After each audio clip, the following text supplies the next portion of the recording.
Good morning, and thank you for joining us for today's presentation, Finding Value in Your Organization's Data. Before we get started, I just wanted to go over a couple ground rules for today's presentation. All phones have been placed on mute throughout. If you have any questions throughout the presentation, please place them in the Questions tab, and we'll get to the questions as time permits at the end. If for some reason we don't have a chance to answer your question live on the webinar today, we will follow up via email with an answer to your question. If you are attending today's presentation for CPE credit, you will need to answer the 3 polling questions that are provided throughout the presentation. These will all be called out, and we will be sure to let you know, again, when these questions arise. At this point, I'd like to hand it over to Diana Perkins to begin today's presentation. Thank you, Jared. My name is Diana Perkins, and I am manager in our advisory services group. I'm joined today by my colleague, Brian Barry, in our technology advisory services group. And we're excited to have you today. So thank you and welcome to our webinar, Finding Value in Your Organization's Data. So with that, we'll go ahead and get started. Monetizing your organization's data, it's not a new concept. Businesses have been doing this for a long time. But in the context of today's business landscape, with our COVID pandemic, we're now 7 months in. It's ever changing. It's very different, and it's presenting challenges that really haven't been faced before around business operations, liquidity, capital resources that business owners now have to face today that they didn't before. And so it's becoming ever more important to understand the data and information that your organization is capturing already, and how you can leverage that data to bring greater value to your business. So with that, during today's webinar, we'll be walking through and showing you the value that can be extracted from your data. We'll be data cleansing, so things like deduplication, address validation, having one customer record, kind of that golden record, and what we call data quality, and having data and information that we can trust to support decision making. And then we'll also share with you some case studies where we at Bloom have helped our clients leverage their data to create value within their organization. Near the end of the presentation, you'll probably be wondering, well, what are the next steps or the first steps that we can using the data that we're already capturing in our organization to make better decision making. And with that, we'll share with you an assessment approach to help you get the lay of the land, and we'll walk you through what that looks like as well. So before we get started, we wanted to begin with introductions. So as I mentioned, my name is Diana Perkins. I'm a CPA with Bloom Shapiro in our CFO advisory group, where we help clients everything from staffing, fractional CFOs and accounting management functions, to assisting with software selections, profitability analyses, and what we call business enterprise reviews, which is really where I focus my time, and helping clients streamline their operations from the perspectives of the people within their organization, their business processes, their data information, and technology. Before joining Bloom, I started my career as an auditor for about 7 years, external and internal audit. I know we have a few attending today with a similar background.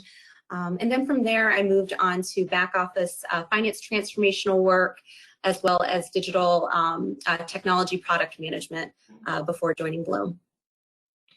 And with that, I'll hand it over to my colleague, Brian Barry. Good morning. Thank you, Diana. Good morning, everyone. I am Brian Barry. I am a director at Bloom Shapiro. I've been with the firm for over 12 years now, and my role here is within the technology advisory services. Specifically, I lead what's called the data and analytics practice, and that focuses on some terms you probably are familiar with: business intelligence and reporting, for example. Also helping organizations deal with the complexities of their data with data management and data quality initiatives. And finally, some areas that are probably considered more advanced, advanced analytics. And we'll talk a little bit more about what that means throughout the presentation. But before I launch in, I'd like to pause and have our first poll question. Great, thanks, Brian. We're going to launch this first poll question, and that's, does your organization have a chief data officer? Again, if you are attending for CPE credit, you will need to complete all of these polling questions that are asked throughout the webinar here. We'll keep this open just for about another 10 to 15 seconds here to get everyone involved and get them the opportunity to get their selections registered.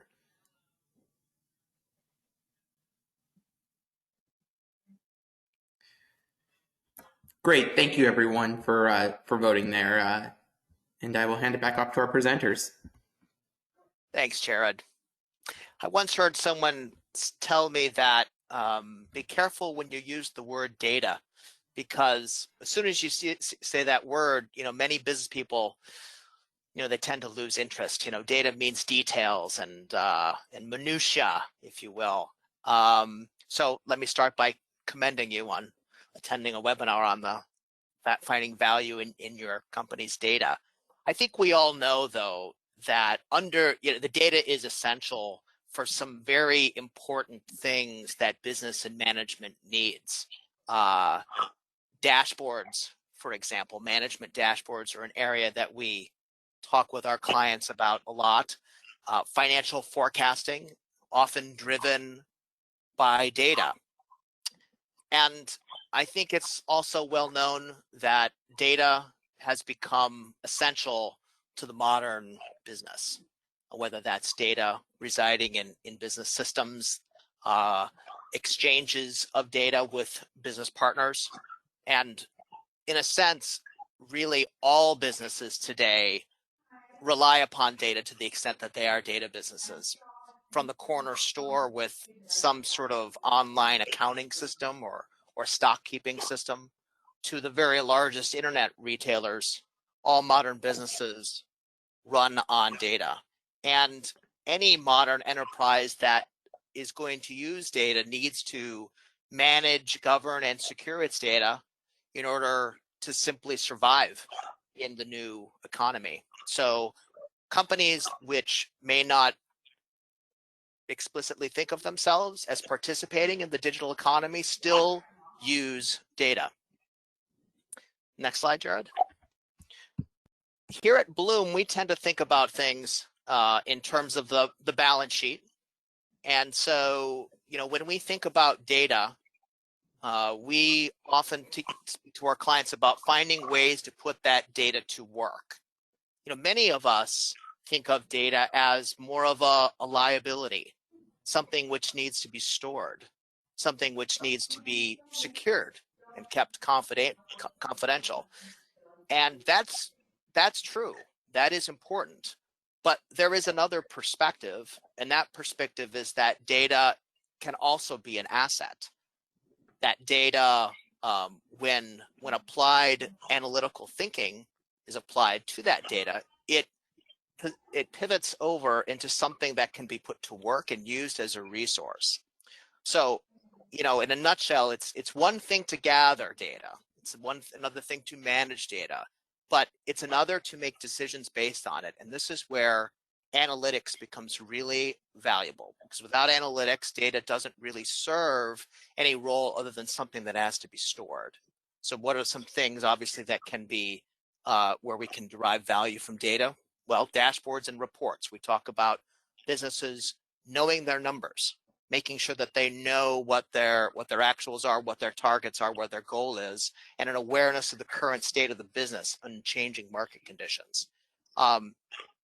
Making that information and insight flexible enough that all workers throughout the organization can benefit from the insights that data can provide, empowering those workers. And I read a lot about things like artificial intelligence and bots and robots and whatnot, and often hear a lot of fear associated with AI replacing jobs. Here at Bloom, we don't see it that way. We see AI as a tool which can augment existing workers and make them better at their job. See patterns in data that provide insights to those people so that they can make better and more informed decisions. And the evidence, next slide, Jared, the evidence is in this role of the chief data officer, which our poll question referred to. We've seen over the last few years a growing number of industry leading companies adopting and reserving a spot at the leadership table for what's called a chief data officer. It's emerging new leadership role with some very core responsibilities relative to data. You know, very simply put, industry leaders are industry leading companies, I should say, are investing in data. Next slide. We here at Bloom, again, we feel that data can and should be put to work. You know, no organization is too small to extract value from their data. And, you know, specifically for small and mid-sized companies, we see 4 areas of value, what we call the analytics opportunity. The first one is self-service reporting. You know, it's an extremely common business need that we see across really nearly every industry.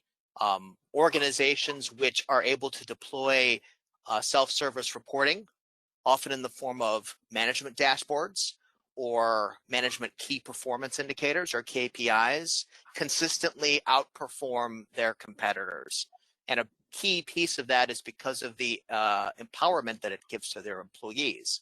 You know, when a client comes to us and shows us, you know, a number of spreadsheets in Excel that they use for reporting, we know that there is some improvement that could be made because, well, everyone here at our firm certainly loves Excel, and Excel is probably one of the most popular reporting tools available. It has some limitations, and it's not always the only tool you want to use when building what we call a data culture at an organization where employees are empowered with data and insights. So sort of beneath the self-service reporting, but probably no less important, is the notion of data management and governance. So as organizations grow from smaller to mid-sized companies, there are complexity challenges that arise. We'll talk about some of them, but nearly every organization, you know, has data. We've had clients come to us and say, we know we have lots of data, we just don't know where it is or what it is or how it could be used. And so oftentimes those clients are advised to look at technologies called data catalogs that define sources of data. And we'll talk a little bit more about that as well. Of course, there's the AI opportunity, which continues to be a hot topic. It can be difficult to separate hype from reality as it relates to AI. But the good news that I have for you is that the tools are ready and they are available. The challenges are really focusing or having an ability to think strategically about how to use AI and ask 2 questions. First, what business problems would benefit from AI? So that means, you know, sort of understanding what the value proposition is. And second, is the data that I have right now suitable for use in an AI solution? And so that's something that we help our clients assess immediately. And lastly, and I'll just touch on the cloud opportunity, which has been, you know, a long-standing opportunity, obviously significant cost savings, but the cloud provides data services which make extracting value from data possible. There are certain things that you can do with data in the cloud that you simply cannot do on premise. So I'll leave it at that. And Jared, if you'd move to the next slide, talk a little bit about, so how do we get there? Well, again, here at Bloom, we think the way to arrive at seizing that analytics opportunity is to take a step back and think strategically. Think about the future state and focus on, you know, some key capabilities and areas that will get you from the current solution that you have with perhaps data fragmentation, poor visibility, lack of trust in your data, lack of insight from your data, to a future state where data can be used and made valuable while also being secure. Okay? And at that point, now I will pause for our second poll question. Great, thanks, Brian. And we're going to launch our second poll question here. How would you describe your organization's data culture? So again, if you are attending this webinar for CPE credit, you'll need to answer the polling questions here in order to receive your credit. So we'll keep this open for about another 20 seconds or so here to get everyone involved.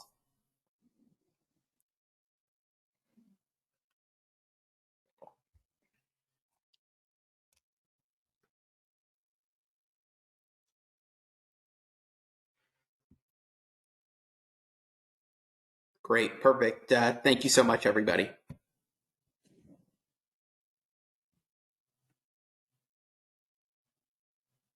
Okay.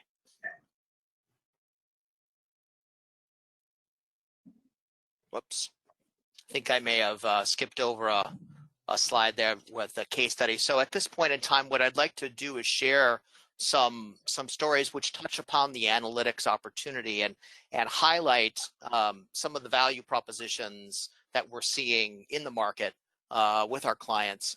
Again, seizing this analytics opportunity, I do want to say that all of these came from an assessment perspective.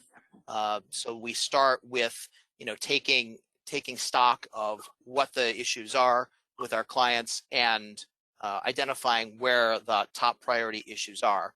And we'll talk a little bit more about that approach. But once we've gotten into an understanding of your business, often the first issue we encounter is the data quality challenge. Now, data quality can mean a lot of things to a lot of people. It can mean inaccurate data. It can mean data coming from a variety of different sources into your environment. Often, as organizations grow, we start to see enterprises that look a bit like this one in the sense that the puzzle pieces each represent systems which contain data. Now, we tend to focus specifically on data, the quality of data, which is most impactful to your organization.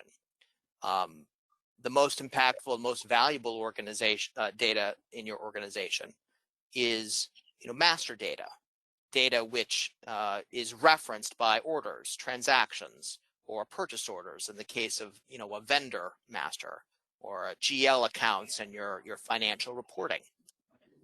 But what we find is that, especially with organizations that have multiple systems, there's a great deal of misunderstanding about how to improve that data. So I'd like to introduce a framework for how to think about what data quality is and isn't, and how you should go about addressing it.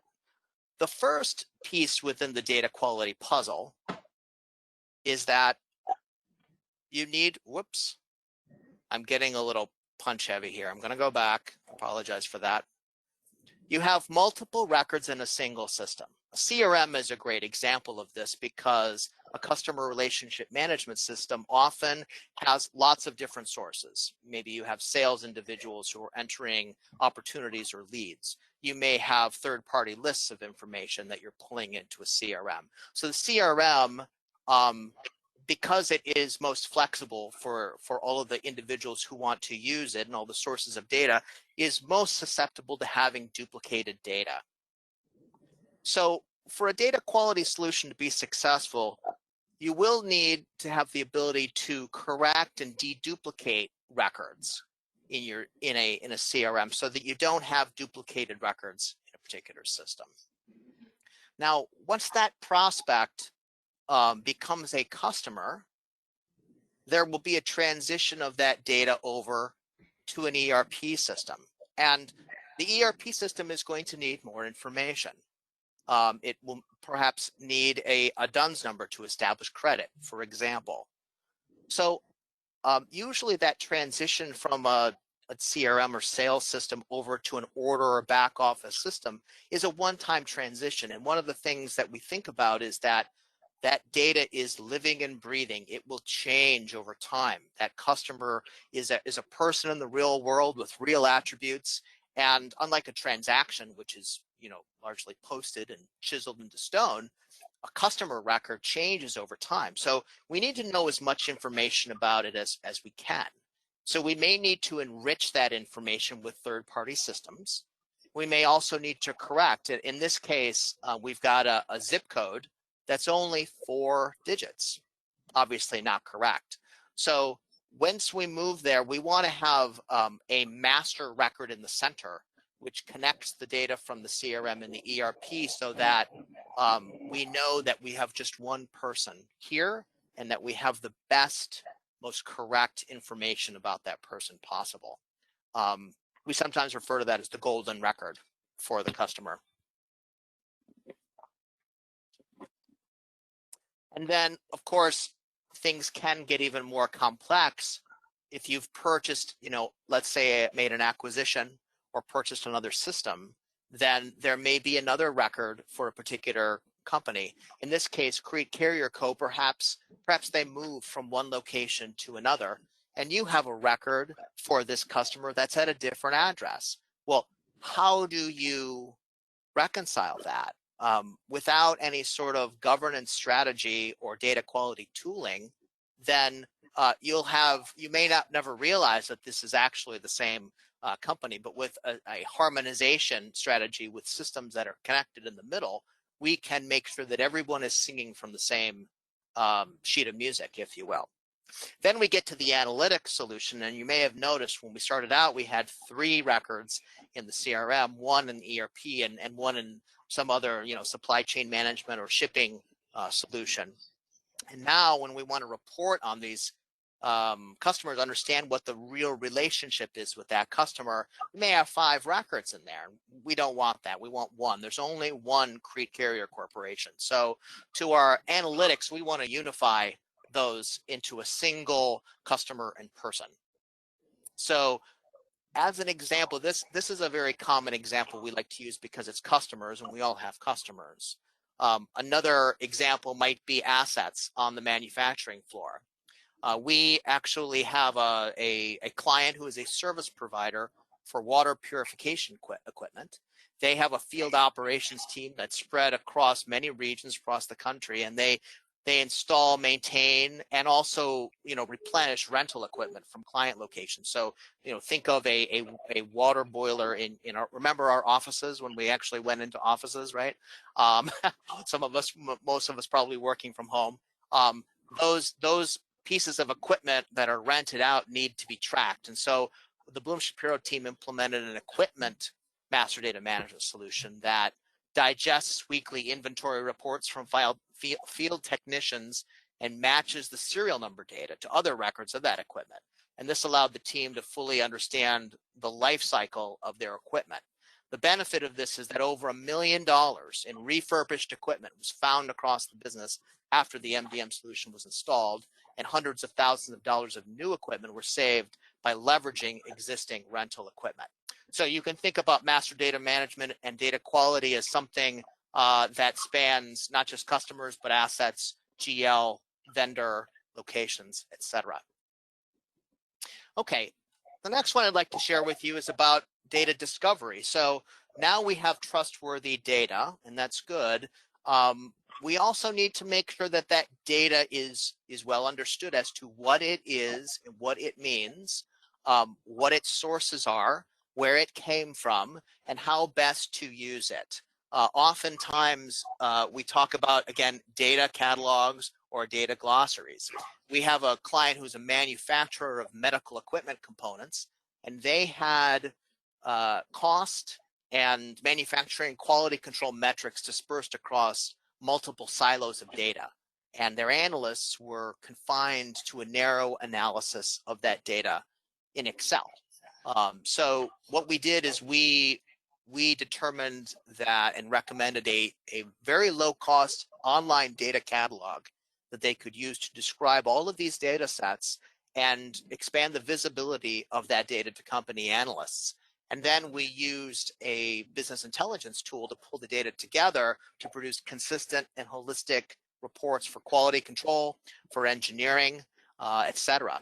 Now the client's able to uncover and resolve labor cost discrepancies, achieve a single version of the truth for labor costing analysis, help management understand and predict new project and job costs, and their quality control business no longer requires an expensive statistical package. So that was a key benefit for them. So these first two are sort of foundational, right? These are some of the things that you might want to look at before getting into a dashboard. And one of the tools we like to use is Microsoft Power BI. There are others, Tableau, ClickView, on and on and on. SciSense is another one. We often will spend a great deal of time talking to management about, what are the key pieces of information that they need to run their business. They may often say, well, we have a dashboard and it's in Excel and it gets emailed around. And that is, a form of a dashboard, but we want to have that data be, interactive. We want that information to be trusted, valuable to everyone within the organization, or at least to the individuals that need access to it. One of our offerings is called a profitability assessment, where we perform a financial analysis against your business systems and drive a margin analysis down to the product level. And if you're interested in seeing that interactively, there is a partner showcase out on the Microsoft Power BI site that looks very much like this and shows you what that type of solution would look like and how it might benefit you. Okay. So as our case study, I'll mention that, one of many clients that have benefited from dashboards and online KPIs was a professional services firm in Rhode Island that was unable to track their client profitability across multiple office locations. They had offices in Providence, but also in Boston. Their year-end reports had little insight into the success rates for industries and practice areas. So we built a data catalog to describe their clients' data sets and expanded the visibility. And now and also built for them an analysis of profitability analysis in Power BI. And now they are able to see profitability from industries, clients, and adjust on the fly during these times. Last case study I'll share with you has to do with our old friend AI. And again, I would like to just point out that from our perspective, while AI and bots, and you may have heard the term machine learning, all of these, have received a great deal of hype in the media, and we've also created a fair amount of consternation and potentially fear of job losses, et cetera. We really don't see it that way. We see AI as a way to drive better decision making from data.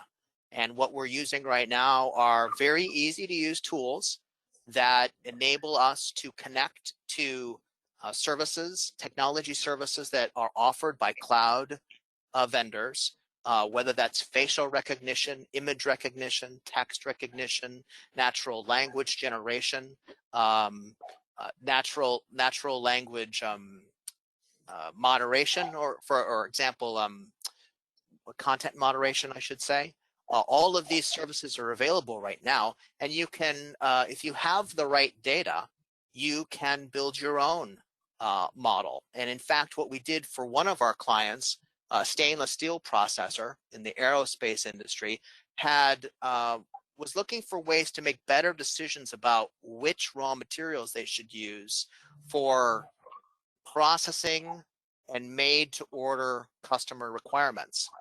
They had some individuals on staff, some of them possibly ready to retire, who held a great deal of institutional knowledge. And so they wanted to gain a better understanding what that knowledge was and automate the process of selecting the right raw materials. So our team used existing data sets, which we used to then train an AI or a machine learning model to predict the outcome of raw materials for the purposes of making stainless steel. So certain metallurgical properties of that raw material tend to result in outcomes that are measurable of the finished good. So what we did is we created that model, and then we made those predictions accessible in Microsoft Excel, so that a user could then take some new raw material data set in Excel and then send that data off to be decided upon, if you will. And what came back were predictions that enable them to reduce significantly their rework and scrap costs, and really make that institutional knowledge that was previously held by just a few employees accessible to all. So again, here's an example of making, augmenting human decisions with data and analytics. So those are some examples of what we see as, the analytics opportunity. And again, how do we get there, right? All of these are things which require analytical thinking. They require a framework for thinking about how to extract value from data. And so right now what I'd like to do, I'm going to hand this off to my colleague Diana, who is going to walk you through Bloom's framework for thinking about how to extract value from data. Great, thank you, Brian. So as Brian has mentioned, as we go through, talking about all these examples of how other organizations have leveraged data to make better business decisions or add value to their company, you're probably wondering, well, where do I start? What's the first step? So we want to share with you our framework for what we call our enterprise data assessment that helps clients get their arms around where their data is today, and help them understand, well, what are the main uses for that data, and where can I go? How can I extract data or value from my data moving forward? Next slide, please. So we'll start with the definition. So what is an enterprise data assessment? What does it entail? What does this first step look like? And it begins with the discussion. So we meet with the leadership within the organization. Oftentimes it's a collaboration between the financial leadership as we talk about enterprise value, with heavy involvement from the technology organization as well, and understand the leadership's goals for how to use this information that they're already capturing and paying to store, to privatize, to secure. How we use that information, what are our goals to use that to create value for the organization. Ultimately, we'll tie that vision to how data can get us there, and assess the current state of, Brian used this term earlier, your data culture, how you're currently using data to make better business decisions. And then ultimately, the outcome of the assessment is an actionable roadmap that takes you from where you are today to your future goals as it relates to your company's data and information. So let's dive a little bit deeper, and we'll share with you our assessment approach. It's a three-phased approach, as you'll see here. And as I mentioned before, it starts with a conversation. So really in the first stage, it's learning, it's understanding, it's immersing ourselves in your company, and understanding not only your vision for your future state goals, but understanding some of the details and your pain points. Is the issue, disparate systems in your data is all over the organization. We don't have one common view. It could be an issue of data quality, as Brian spoke to before, where we have duplicate vendor or customer records. We don't have this address validation. We're unable to identify that golden record, our true customer record that we can act upon. And it's in the form of workshops. It's educational, with data. As Brian moved through the different areas of analytics and reporting, everything from AI to dashboarding, and understanding what your organization is doing today, what the needs are, and it's really defining those data needs to support the business strategy for your company. From there, we move on to really the analysis. So bumping up where you are today, where you're looking to go, the business questions that you need answered through your data, and performing really a gap analysis to bring you from A to B. So that's our second phase, and then ultimately the output of the assessment. It's a set of recommendations. So it could be anything from integrations. Perhaps it's a data hub that you can use to cleanse your data. Perhaps it's a business intelligence tool. Perhaps your data is already centralized, but there are issues accessing that data. So our data experts can come in and provide those recommendations to address those pain points and challenges, and really get you to that next stage where you can begin using the data information captured by your business to make better business decisions. Ultimately, there'll be a roadmap for implementation that you can run with on your own, or if you need a partner to help implement those solutions, of course, we have those capabilities as well.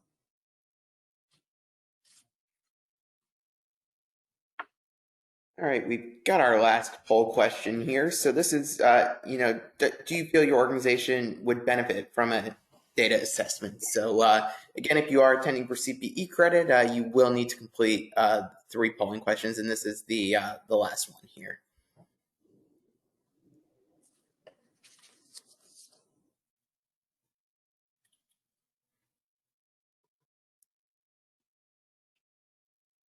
Keep this up for just a few more seconds here to get those last selections in.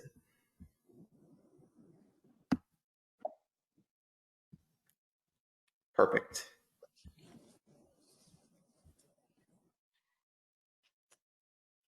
Okay, great. Thank you, Jared. So, and in terms of the timeline, as we walk through some examples before, Brian had mentioned the first step is really this assessment. For most of our clients, the timeline, it's probably a lot shorter than you'd expect. You'll see here we have our sample timeline of 2 weeks, which is really heavy the first week on our workshops and discovery and understanding the current state of your data culture for your organization, with the second week really focused on that gap analysis against best practices and bridging where you are today to your data goals. Ultimately, the end product is a discussion deliverable, a roadmap to get you to where you'd like to be. Of course, the timing, it will depend on the size of your organization, complexity. We certainly work with clients, multi-entity, large organizations, and it also depends on the number of people that we talk to within the organization to get that full picture in terms of how we're using reporting today and what those needs look like.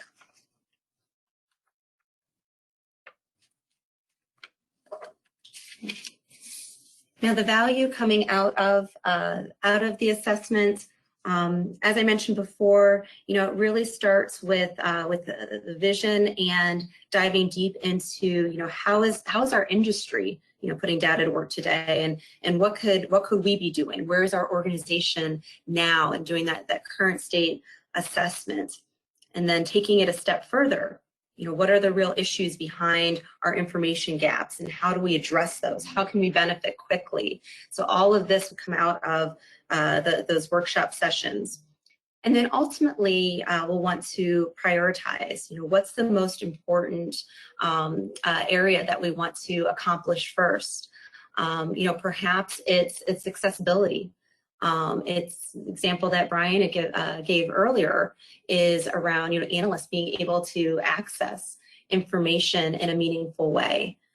So perhaps that's the priority. Perhaps it's the leadership team and has distrust in the financial information. So we've certainly seen that across several of our client organizations. So maybe it's the data quality. Maybe that's the top priority. And then ultimately aligning those priorities with our leadership's vision, and partnering with an organization that understands emerging technology and can provide guidance around best practices. The last icon you'll see here is around preparing. So oftentimes we'll see organizations that are looking at, say, an MDM, a master data management solution, as an entree to a larger project, such as an ERP system implementation. And they're looking to, make sure that they have that, what we call clean data, that's deduplicated, that has that one, golden customer record prior to implementing, a larger system within their organization.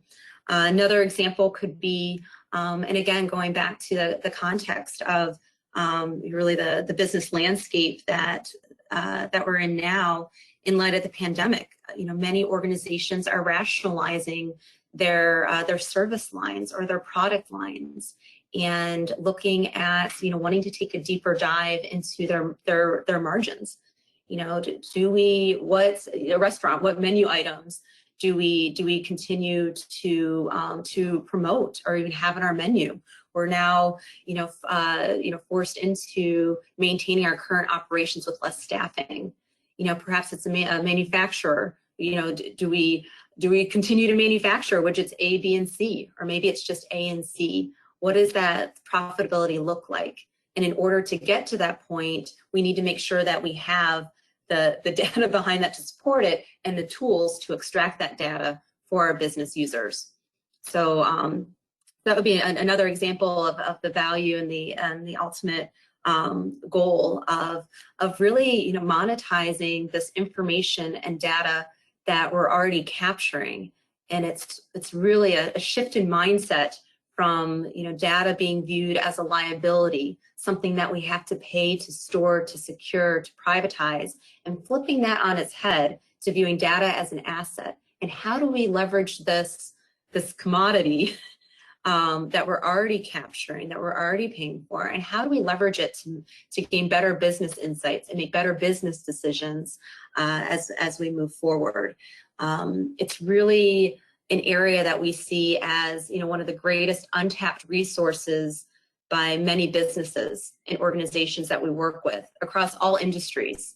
As we talked about a little earlier in the presentation, really all businesses are data businesses, and it can benefit from extracting that value from this information that they're already capturing.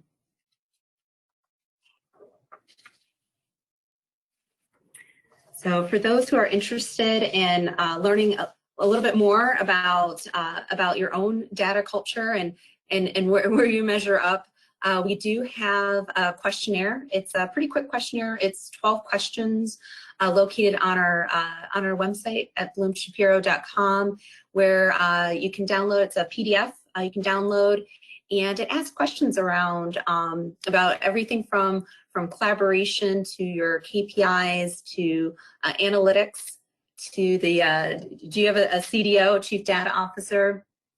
And it helps you assess, where you are today, and ultimately, if you have questions, well, what do these results mean for me, or what are my next steps? Brian and I would be happy to have that discussion with you and to talk about next steps that you can take to further leverage your data and information for your organization.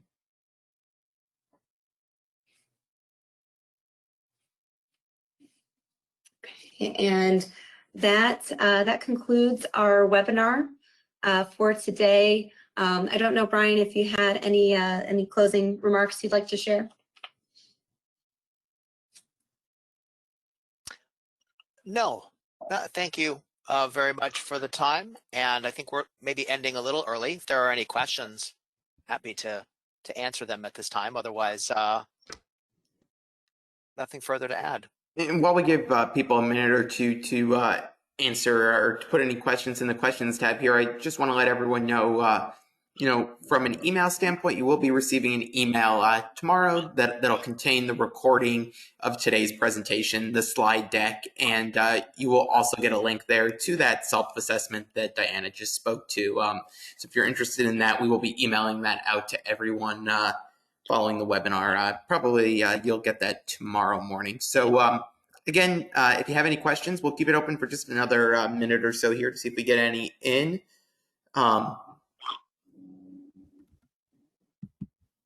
But other than that, I think it looks like we're all set. So a big thank you to everyone for attending today. We really appreciate the time.